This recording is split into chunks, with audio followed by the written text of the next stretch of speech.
एक महिला भक्त वृंदावन से बिहारी जी लेकर अपने घर आई और तभी बाहर से गोलू घर के अंदर आया और माँ से पूछता है कि माँ, यह कौन है? तो मैया ने बोला, ये भगवान है और ये ही हमारे मालिक हैं। अब तो घर में जब भी कोई नई चीज बनती तो सबसे पहले बिहारी जी को भोग लगता। पहले यह सब चीजें गोलू को सबसे पहले मिलती थीं। इससे गोलू बहुत चिढ़ने लगा और मन ही मन ठाकुर जी को कोसने लगा।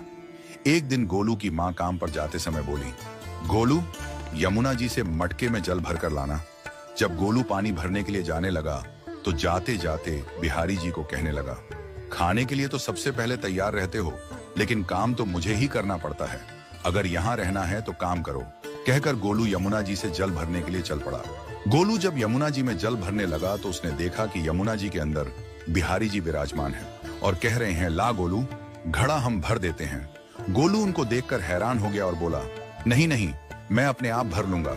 लेकिन ठाकुर जी ने उसके हाथ से घड़ा ले लिया और भरकर घर ले आए। गोलू घर आकर डर रहा था कि अगर माँ को पता लगा कि मैंने ठाकुर जी से काम करवाया है तो आज मेरी पक्की पिटाई होगी।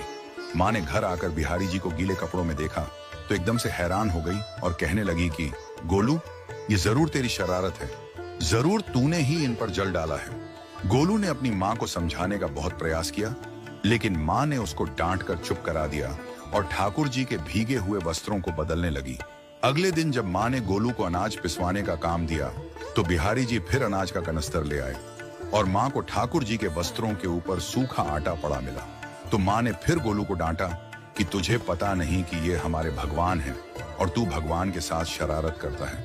आज तूने फिर इनके ऊपर आटा फेंका है। तो गोलू शपथ लेकर कहने लगा, नहीं माँ, मैंने कोई शरारत नहीं करी है।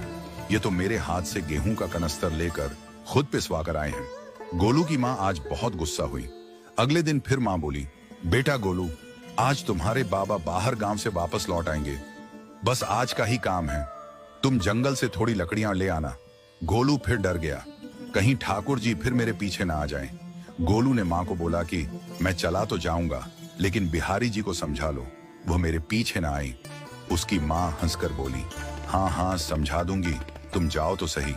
गोलू जल्दी जल्दी लकड़ियां लेने जंगल में चला गया और माँ काम पर चली गई। लेकिन उस दिन माँ काम से जल्दी वापस आ गई और देखा बिहारी जी अपनी चौकी पर विराजमान नहीं है। वह तो एकदम से घबरा गई कि कहीं गोलू की शरारत तो नहीं। वह भागी भागी जंगल की तरफ गई।